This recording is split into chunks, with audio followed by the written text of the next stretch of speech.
Assalamualaikum warahmatullahi wabarakatuh. Kali ini kelompok kami, yaitu kelompok 2, akan mempresentasikan mengenai lanjutan materi psikologi kepribadian kontemporer, chapter 9, Abraham Maslow. Pertama, saya akan memulai dari pertanyaan tentang sifat manusia. Maslow memandang kepribadian manusia secara humanistik dan optimistik. Dia fokus memperhatikan kesehatan psikologis daripada berfokus pada penyakit. Maslow percaya bahwa manusia memiliki kemampuan yang kuat untuk membentuk kehidupannya sendiri maupun masyarakat sekitarnya. Maslow juga percaya bahwa manusia memiliki kemampuan dan kebebasan untuk mengaktualisasikan potensi-potensi yang dimiliki. Manusia bebas untuk menentukan apakah ia akan mengejar mimpi dan mengaktualisasikan potensinya, atau terjebak dalam kekurangan-kekurangan yang dia miliki dan memilih untuk tidak berkembang. Maslow juga menyukai dan mengakui adanya keunikan dari diri setiap pribadi. Maslow percaya bahwa meskipun hierarki kebutuhan yang disebutkan Maslow bersifat universal, namun tetap antara satu manusia dengan manusia lainnya tidak akan sama caranya dalam mengaktualisasikan potensi diri dan memenuhi hierarki kebutuhan. Maslow juga menyadari pentingnya pengalaman masa kecil dalam mendorong atau menghambat perkembangan saat individu bertumbuh menjadi dewasa. Namun, ia tidak percaya bahwa kita adalah korban dari pengalaman ini. Kita memiliki lebih banyak potensi daripada yang kita sadari untuk mengelola hidup kita dan masyarakat di sekitar kita. Dan kita akan lebih bahagia dan lebih produktif jika kita mau belajar melakukannya dan mengaktualisasikan potensi diri. Maslow berpendapat bahwa kodrat manusia pada dasarnya baik, sopan, dan baik hati, tetapi ia tidak menyangkal adanya kejahatan. Menurut Maslow, kejahatan bukanlah sifat yang diwariskan, melainkan hasil dari lingkungan yang tidak pantas. Selanjutnya adalah asesmen teori Maslow. Awal mula penelitian aktualisasi diri Abraham Maslow tidak dimulai sebagai program formal penilaian atau penelitian kepribadian. Maslow memulai penelitian tentang aktualisasi diri karena ia merasa penasaran tentang dua orang yang membuatnya terkesan, yaitu antropolog Ruth Benedict dan psikolog Gestalt Max Wertheimer. Maslow sangat mengagumi mereka dan ingin memahami apa yang membuat mereka begitu berbeda dari orang lainnya yang Maslow kenal. Setelah mengamati mereka lebih cermat, dia menyimpulkan bahwa mereka memiliki kualitas tertentu yang membedakan mereka dari rata-rata individu. Maslow kemudian mencoba menilai karakteristik ini pada orang lain. Subjek pertamanya adalah mahasiswa. Ia menemukan hanya 1 dari 3.000 yang mampu memenuhi kriteria aktualisasi diri. Ia memutuskan bahwa kriteria aktualisasi diri yang ia identifikasi dalam Benedict dan Wertheimer belum berkembang pada orang muda. Selanjutnya, Maslow mempelajari orang paruh baya dan yang lebih tua. Namun, Maslow menemukan kurang dari 1% populasi yang mampu memenuhi kriteria aktualisasi diri. Maslow lalu memilih beberapa orang dan akhirnya ia menemukan orang-orang dengan aktualisasi diri. Beberapa dari orang-orang itu sejaman dengan Maslow dan yang lainnya adalah tokoh-tokoh sejarah seperti Thomas Jefferson, Albert Einstein, George Washington, Harriet Tubman, dan Eleanor Roosevelt. Maslow menggunakan teknik wawancara, asosiasi bebas, dan tes proyektif untuk subjek yang sejaman dengannya. Dan untuk tokoh-tokoh sejarah, Maslow mempelajari biografi mereka, menganalisis catatan tertulis, untuk mencari kesamaan dalam karakteristik pribadi.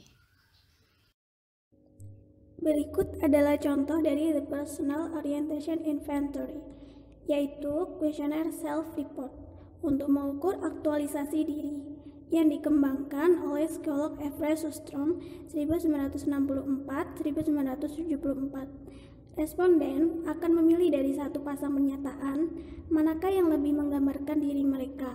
Skala utamanya adalah kompetensi waktu yang akan mengukur sejauh mana kita hidup di masa sekarang dan keterarahan batin, yaitu seberapa besar kita bergantung pada diri kita sendiri daripada orang lain dalam penghakiman atau judgement dan nilai atau value. Questionnaire Personal Orientation Inventory telah banyak digunakan untuk studi korelasi, di mana skornya berkorelasi dengan ukuran lain dari perilaku dan kepribadian. Penelitian pada wanita usia 19 hingga 55 tahun menegaskan pandangan Maslow bahwa aktualisasi diri terjadi secara bertahap selama rentang hidup. Penting untuk diingat bahwa penelitian ini melibatkan studi korelasional dan tidak ada ukuran independen yang valid dari aktualisasi diri yang dapat digunakan untuk mengkorelasikan skor Personal Orientation Inventory. Hal tersebut menunjukkan bahwa Personal Orientation Inventory sebenarnya tidak selalu berarti mengukur aktualisasi diri, meskipun memang berkorelasi baik dengan variabel yang diyakini terkait dengan aktualisasi diri. Berikut adalah penelitian tentang teori Maslow. Teori Maslow ini tidak menggunakan studi kasus, metode eksperimental, atau metode korelasional dalam penelitiannya. Para kritikus menilai bahwa metode-metode penelitian yang digunakan oleh Maslow tidak terkontrol dan terkesan tidak ketat. Maslow juga telah menyadari dan menyetujui bahwa penelitiannya ini tidak bisa disebut sebagai penelitian. Tetapi Maslow percaya bahwa aktualisasi diri tidak dapat dipelajari dengan prosedur ilmiah. Alternatifnya adalah menguasai sampai teknik yang tepat dikembangkan atau tidak mempelajari masalah tersebut sama sekali. Di sini terdapat 4 penelitian, yaitu tentang studi korelasi, harga diri, hierarki kebutuhan, dan kebutuhan rasa memiliki. Studi korelasi. Aktualisasi diri yang tinggi dibanding lurus dengan kesehatan emosional, keaktivitasan prestasi akademik, otonomi, dan toleransi ras. Yang kedua adalah harga diri. Maslow yang menyebut bahwa orang yang memiliki harga diri tinggi akan memiliki kepercayaan diri yang tinggi pula. Mereka yang memiliki harga diri tinggi juga merasa lebih kompeten dan produktif daripada orang yang lebih rendah diri. Orang yang memiliki harga diri yaitu orang yang memiliki kepercayaan diri yang lebih tinggi juga. Selanjutnya adalah hierarki kebutuhan. Terpenuhinya kebutuhan akan keamanan, rasa memiliki, dan harga diri berbanding terbalik dengan neurotisisme dan depresi. Mengapa hal ini terjadi? Terpenuhinya kebutuhan akan keamanan, rasa memiliki, harga diri, dan kebutuhan negatif berhubungan negatif dengan neurotisisme dan depresi. Dengan kata lain, bahwa semakin besar tingkat terpenuhinya kebutuhan akan keamanan, rasa memiliki, dan harga diri, maka akan semakin rendah tingkat neurotisme dan depresi. Lalu yang terakhir adalah kebutuhan rasa memiliki. Di sini beberapa psikolog menganggap bahwa kebutuhan untuk menjadi bagian dari suatu kelompok diterima oleh orang lain menjadi bagian kebutuhan yang sama kuatnya dengan kebutuhan fisiologis seperti makan dan minum. Teori penentuan oleh diri sendiri. Dalam teori ini, penentuan nasib oleh diri sendiri dipengaruhi oleh motivasi intrinsik, yaitu berupa motivasi yang berasal dari dalam diri sendiri. Dalam hal ini, motivasi ekstrinsik juga memiliki peran, tetapi hanya terlibat pada hal-hal yang bersifat imbalan eksternal, seperti pujian, promosi, atau mendapatkan nilai yang tertinggi.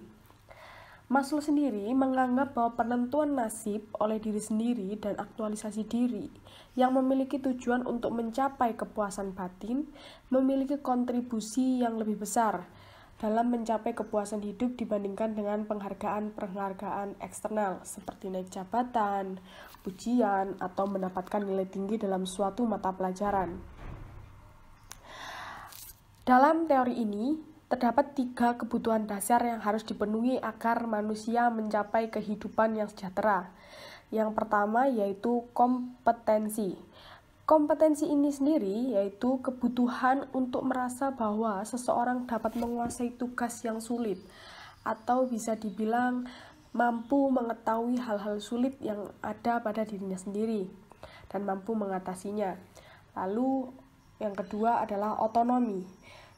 Otonomi ini sendiri adalah kebebasan untuk mendasarkan suatu tindakan atau kebutuhan berdasarkan nilai-nilai yang dianut oleh individu itu sendiri. Dan yang terakhir adalah keterkaitan. Keterkaitan ini adalah kebutuhan untuk merasakan hubungan kedekatan dengan orang lain, yaitu antara individu satu dan individu yang lainnya. Pada slide ini akan kami jelaskan tentang refleksi terhadap teori Maslow. Teori Maslow ini mendapatkan kritik dalam metode penelitian yang digunakan, yang mana penelitian Maslow ini dinilai tidak eksperimental. Selain itu, para kritikus juga menilai bahwa cara pengumpulan informasi tentang subjek penelitian ini tidak konsisten dan kabur atau tidak jelas. Jadi Maslow ini tidak menjelaskan tentang bagaimana sih cara dia dalam menafsirkan hasil tes atau bagaimana cara dia dalam menganalisis biografi tentang beberapa subjeknya. Lalu pada poin terakhir disebutkan bahwa Maslow memilih orang-orang yang dia kagumi untuk dijadikan sebagai subjek penelitiannya. Maksud dari poin ini adalah bahwa pada saat penelitian Maslow menggunakan beberapa biografi dari orang-orang terkenal dan berbakat di masanya, seperti Thomas Jefferson dan Albert Einstein, yang sudah jelas bahwa kepribadian mereka ini telah memenuhi kriteria aktualisasi diri, sehingga hasil penelitian ini dianggap tidak dapat mewakili manusia secara umum. Meskipun teori Maslow mendapatkan kritik dan penolakan dari beberapa pihak, beberapa psikolog setuju bahwa teori Maslow yang menggunakan pendekatan humanistik ini, yaitu yang menganggap bahwa manusia memiliki kehendak bebas dan kemampuan untuk merealisasikan potensi yang ada di dalam dirinya, menjadi salah satu pelopor berdirinya aliran psikologi positif. Demikian dari kelompok kami. Mohon maaf apabila masih ada kekurangan. Terima kasih atas perhatiannya. Wassalamualaikum warahmatullahi wabarakatuh.